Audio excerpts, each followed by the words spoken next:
अनिल जी से टिप्पणी ले लेते हैं। अनिल जी, ये जो बातें कही जा रही है, चरणदास महंत जिस अंदाज में ये बातें कह रहे हैं, क्या माना जाए? हर पार्टी में ऐसा होता है और ऐसे लोगों को क्या समझाइश दी जा सकती है? क्या चमचा संस्कृति खत्म हो जाएगी क्या समझाइश देने से? मोहन जी, आपको मेरी तरफ से भी जन्मदिन की बधाई। मैं दे ही चुका हूँ जी जी जी। लेकिन टीवी पर दोनों प्रवक्ताओं ने दिया तो मुझे भी एक बार और आपको बधाई देना पड़ रहा है। ये जो चमचा शब्द है जो शिल्पा ने कहा वो गलत नहीं कहा। चमचा आप देखिए, घर परिवार में भी दो भाइयों में जो छोटा, तीन भाइयों में अगर एक भाई एक की तरफ जाता है तो उसको बोलते ये भाई उसका चमचा है। ये बोलचाल की शब्द है। राजनीति में इसका उपयोग होता है, इसमें कोई शक नहीं। वर्तमान परिस्थिति में जो कांग्रेस का जो बवाल हो रहा है उसका कारण शब्द नहीं है।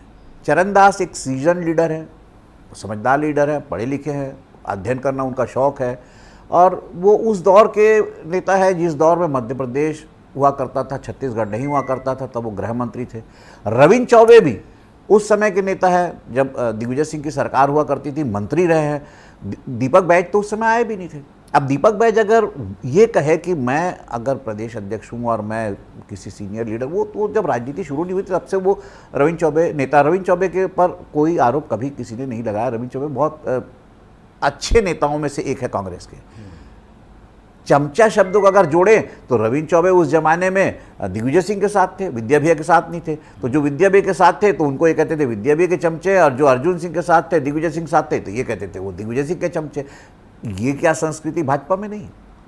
अगर जो अभी इस मंत्रिमंडल में भी जो संगठन के बैठक में उसके बाद जो सलाह दी गई थी कि ठेकेदारों से दूर रहे, रिश्तेदारों से दूर रहे, तो वो क्या था?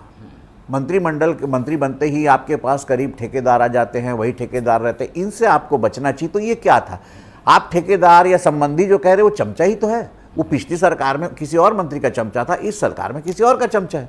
तो ये कोई बड़ी बात नहीं है। दूसरी बात ये है कि कांग्रेस जो है वो उसके पास अभी एक सुनहरा मौका है। वो बाढ़ के मामले में सरकार को घेरती, या और जो NHM की जो हड़ताल थी उसके मामले में, या जो अभी रायपुर में ड्रग्स और ये सारा मामला, देखिए बहुत सारे मामले हैं। सरकार पूरा मौका दे रही कांग्रेस को, विपक्ष को, कि वो सरकार को घेरे। लेकिन सरकार को घेरने की बजाय कांग्रेस अभी एक दूसरे को घेरने में लगे हुए। और कांग्रेस के लिए कहा जाता है कि कांग्रेस को कोई और हरा ही नहीं सकता सिवाय कांग्रेस के। वही स्थिति आज दिखने में आ रही। आप अगर कांग्रेस के जो है नेताओं को, कार्यकर्ताओं को चमचा कहेंगे तो क्या वो काम करेगा? वैसे ही जो है टिकट नहीं मिलती वो खोदने लग जाता है कबर। कांग्रेस की जो दुर्गति हुई है, छत्तीसगढ़ कांग्रेस का अभेद गढ़ था, अभेद। दिग्विजय सिंह की दूसरे कार्यकाल की सरकार बनी थी, वो कांग्रेस के कारण बनी। छत्तीसगढ़ में कांग्रेस की स्थिति कारण बनी थी, वरना दिग्विजय सिंह की सरकार रिपीट नहीं होती। और भाजपा का सवाल, तो क्या भाजपा में चमचे नहीं है? वही लोग जो बृजमोहन के आसपास जो घूमते थे वो आज देखो तो विष्णुदेव साय के यहाँ दिख रहे। जो रमन सिंह के यहाँ दिखते थे वो विष्णुदेव साय के यहाँ दिख रहे। जो अजय चंद्राकर के यहाँ दिखते थे, राजेश मूणत के यहाँ दिखते थे, कोई टंकराम के यहाँ है, कोई श्याम बिहारी के यहाँ है।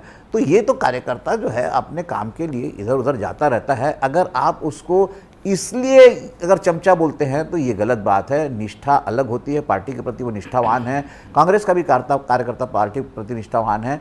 लेकिन चरणदास महंत जो इतने परिपक्व नेता हैं, इतने उनका इतना लंबा राजनीतिक वो रहा है, कार्यकाल रहा है, तो उनसे कम इस शब्द की जो है वो उम्मीद नहीं थी कि वो चमचा जैसा शब्द, हल्का शब्द यूज करेंगे। वो बहुत समझदार हैं, वो तो बहुत उनके इशारे से लोग समझते हैं। नहीं, वो कहना क्या चाह रहे हैं? वो कह रहे हैं कि मुख्यमंत्री बनाते हैं चमचे, अध्यक्ष बनाते हैं, ये क्या चमचे लोग फैलाते हैं? देखिए कोई भी हो, चमचा हो। देखिए मैंने आप कह रहा हूँ ना, घर परिवार में अगर हम 5 भाई हैं, 5 भाई में अगर 3 भाई एक तरफ है तो जो दूसरे 2 भाई रहते बोलते हैं वो जो है तीसरा वाला जो उधर है वो चमचा है उसका। तो ये तो बोलचाल की भाषा है, इस पर कोई आपत्ति नहीं होना चाहिए। लेकिन मुख्यमंत्री बनाना, आप क्या सोचते हैं कि कांग्रेस पार्टी आपस में एक दूसरे का नाम लेके बना सकती है? अभी चुनाव 3 साल बाद है, अभी तो कांग्रेस को अपनी स्थिति मजबूत करना है। अभी तो विधानसभा चुनाव भी नहीं है, तो आप मुख्यमंत्री बनाओगे कहाँ से? हाँ, एक बात जरूर है कि जिस तरह मैं समझता हूं कि चरणदास महंत जो है, डॉक्टर चरणदास महंत तो बहुत समझदार नेता, उन्होंने चमचा शब्द का इस्तेमाल किया, वो ठीक नहीं था। उसी तरह रविंद्र चौबे ने भी जो है, इतने परिपक्व नेता, इतने पहले से मंत्री, भूपेश बघेल तो उस समय बहुत छोटे कार्यकर्ता थे जब ये मंत्री हुआ करते थे, रविंद्र चौबे, उनका भी जो है 2028 में नेतृत्व सौंप देना भूपेश बघेल को, वो भी ठीक नहीं था।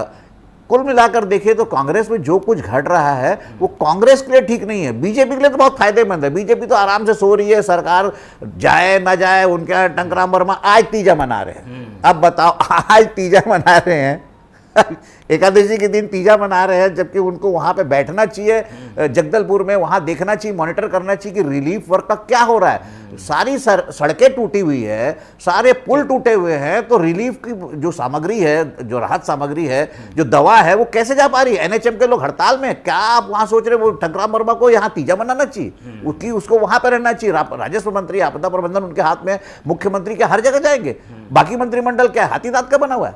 ठीक है, पूरा मसला जो है अब आगे जाता किधर दिख रहा है, कितना इसमें और हमें विवाद देखने को मिलेगा पुष्कर जी? देखिए, हम जब अलग हुए मध्य प्रदेश से, छत्तीसगढ़ जब राज्य बना अलग, तो लोकतांत्रिक प्रक्रिया कहाँ थी? भी उस समय जितने भी विधायक थे उनमें से बहुमत जो था वो, उसमें से कोई भी अजीत जोगी को मुख्यमंत्री नहीं चाहता था बनना।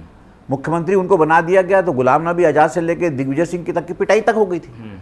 तो वो क्या लोकतांत्रिक प्रक्रिया थी? लेकिन सवाल वही है कि जिस समय हम अलग हुए मध्य प्रदेश से, उस समय जो गुटबाजी के बीच मध्य प्रदेश में शुक्ल बंधु और दिग्विजय सिंह और अर्जुन सिंह के गुट में थी, वो यहाँ आ गई अपने आप, और आने के साथ ही फलीभूत होते रही। दिग्विजय सिंह जब बने, उन्होंने विद्याचरण जी को टॉर्चर किया, विद्याचरण जी छोड़ के निकले, और विद्याचरण जी के कारण सरकार चले गई। वापस जब पार्टी आई तो भूपेश बघेल और उनके अजीत जोगी के बीच में तनातनी चली, अजीत जोगी को बाहर कर दिया गया। तो एक बार गुटबाजी ये बढ़ रही है। हाँ, एक बार बिल्कुल साफ दिख रहा है। देखिए, आप साफ दिख रहा है कि अब रविंद्र चौबे को आप अनुशासन का पाठ पढ़ाएंगे, दीपक बैज। रविंद्र चौबे जब राजनीति में थे, जब मंत्री थे, तब दीपक बैज मेरे ख्याल से विधायक भी नहीं रहे होंगे। तो ये जो है, और चरणदास महंत तो खुद भी कह चुके हैं ना, टीएस सिंहदेव अगले मुख्यमंत्री होंगे। तो फिर एक तरफ आप अगर रविंद्र चौबे कहते हैं कि भूपेश बघेल मुख्यमंत्री होंगे तो अनुशासनहीनता है, और अगर टीएस सिंहदेव मुख्यमंत्री बनेंगे, चरणदास महंत कह रहे हैं, तो वो अनुशासनहीनता नहीं है। फिर आपके जो कांग्रेस के जो जिलाध्यक्ष जिस तरह से आपस में भिड़े और जो साफ साफ बंटवारा दिख रहा है, तो आप तो खुद ही कांग्रेस को, अरे इस समय तो आपको एक साथ होकर कांग्रेस सरकार से लड़ना चाहिए। लेकिन यहाँ तो जो प्रॉपर्टी जिनके पास है सरकार में, वहां तो कोई गुटबाजी दिख नहीं रही है। 3 मंत्री बनाए, बाकी लोग जो नाराज है, निराश है, वो चुपचाप बैठे। लेकिन यहाँ सूत न कपास है, जो लाहौम लट्ठम लट्ठा है। बिल्कुल।